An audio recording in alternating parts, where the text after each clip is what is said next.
Hello students, I am Dr. Bala I am a working assistant professor in biochemistry, and I am also a consultant to clinical chemistry consultant to a standalone diagnostic laboratory and a corporate hospital. And I am also involved in teaching postgraduate MDMS entrance preparation students for the past 5 years, and I am a special consultant to a pharmaceutical company one which is involved in new drug design. So here I am to put forth a very simplified and holistic way of analyzing arterial blood gas reports and how to identify single acid-base disorders. I'm not going to touch upon mixed acid-base disorders. That's for another day. Today I will tell you a very easy method to analyze single acid-base disorders. The method is called as tic-tac-toe method, and we are let us go ahead and see the method.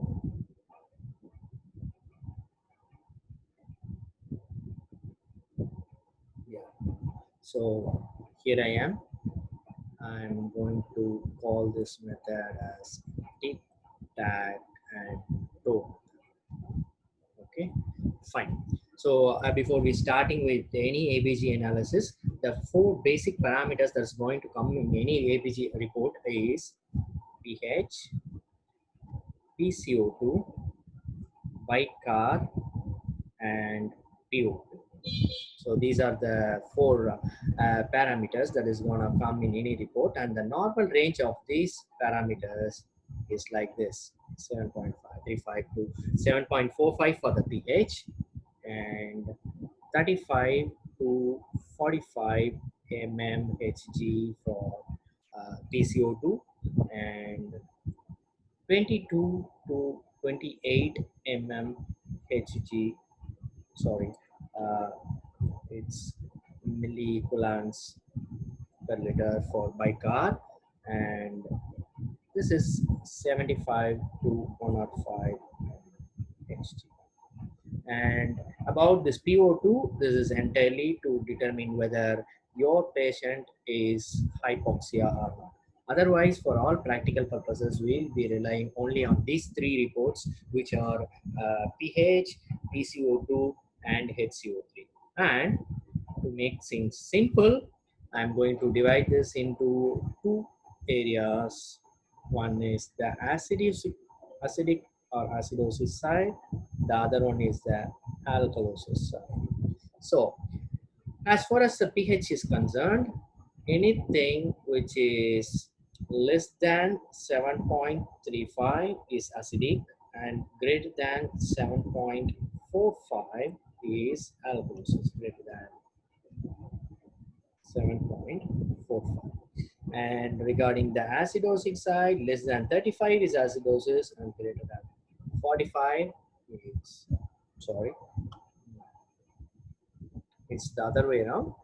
It's less than, sorry, greater than 45 is the acidosis side, and less than 35 is alkalosis side. CO2 is predominantly an acidic indicator. So the more the CO2 content, the more the partial pressure of CO2, and the more the acidosis. So greater than 45 is acidosis, and less than 35 is alkalosis.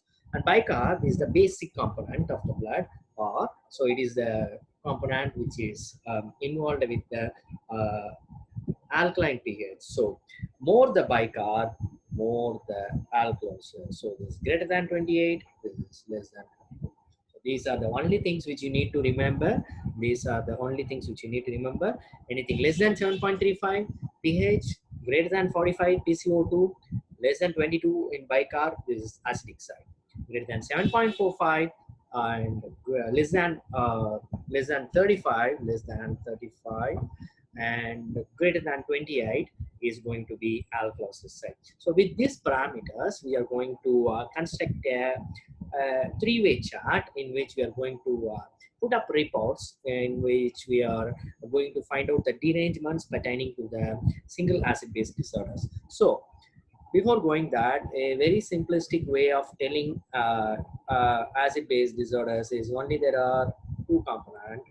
One is the metabolic component, the other one is the respiratory component. Okay, So the metabolic component is involving any derangement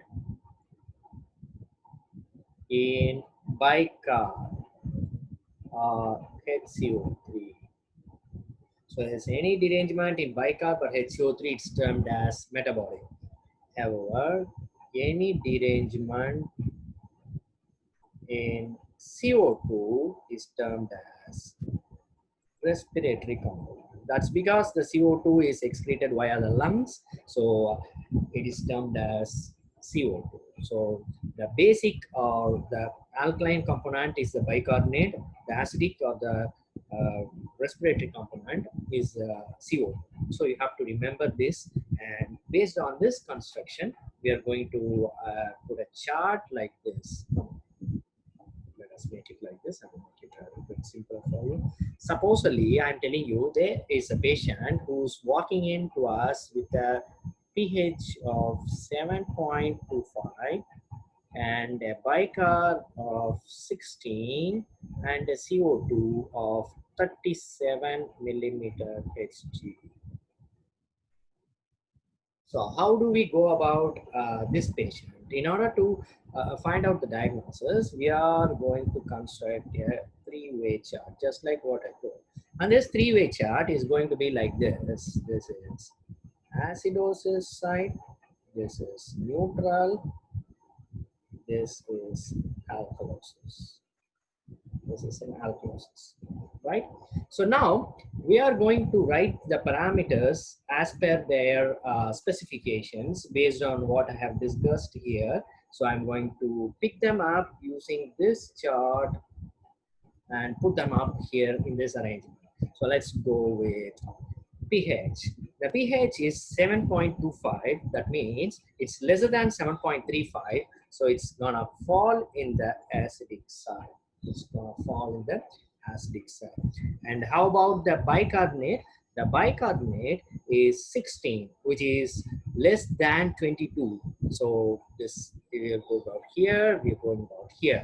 So the bicarb is also falling on the acidosis side. Okay, so the third point is carbon dioxide, which is 37. So 37 is nothing but it's the normal range of carbon dioxide is 35 to 45. So it comes in the neutral, or may even term this as normal.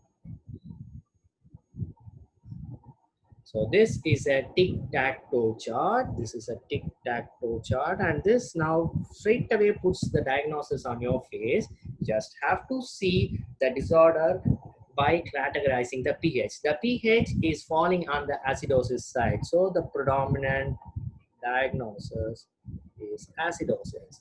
Now the acidosis can be divided into two types. One is the metabolic acidosis, the other one is the respiratory acidosis. So which among these two is the diagnosis here? That can be found out by the parameter which is falling in this panel along with the pH. The deranged parameter is bicarb. And I have already told you any derangement which is falling along in the bicarb is called as metabolic acidosis. So this is a crystal clear case of metabolic acidosis. This is a crystal clear case of metabolic acidosis. This is how you have to go about acid-base disorder diagnosis, but this is a very simple method, and it's only for diagnosing the single acid-base disorders. I'm not touching upon compensation for single acid-base disorders, neither am I touching upon mixed acid-base disorders. I want you to get this concept clear. Now I am getting another ABG report. Let us assume the pH is 7.56 and this patient has a CO2 of 17 and a bicarb of 25. Let us see that. So now we need to arrange the parameters again. Let us arrange the parameters again. I have to rearrange this thing. I have to rearrange the diagnosis also. I'm gonna write up here. Let me go with the pH. The pH is 7.56, which is greater than 7.45. Look at here, which is greater than 7.45, and anything which is greater than 7.45 falls on the alkalosis side. It falls on the alkalosis side. How about the bicarbonate? The bicarbonate is 25. The normal range of bicarbonate is 22 to 28. So the bicarb is normal. The bicarb is normal. And what about the CO2? CO2 is less than 35. Look at here, less than 35. So it is 17. It's less than 35. So it is less than 35. So now we come to the diagnosis. Where is the pH? The pH is alkalosis. So the disorder here is alkalosis. Okay. And what is the component that sides along with the pH here? It is CO2. So I've already told you anything which is involved CO2 is respiratory in nature. So this is a case of respiratory alkalosis. Basically what has happened is this patient has tried, and you know what, he has hyperventilated. Probably there's a panic attack. He has hyperventilated and lots of CO2 has gone out from the lungs. So there's a CO2 washout, and CO2 is nothing but an acidic maintainer in our body. So the acid maintainer in our body has been washed out. So the pH has shifted from neutral to the alkaline side. So because of the loss of the acidic component of the blood. So guys, I think this clears what is meant by the tic-tac-toe method, and I hope you all enjoyed that. Do leave any of your doubts or comments and feedbacks in the comment section. I'll be glad to meet you another day and take it ahead along with discussions for compensation, how to differentiate partially and fully compensated disorder, and how to differentiate a single base disorder from a mixed acid base disorder. Thank you so much for joining us, and see you another day.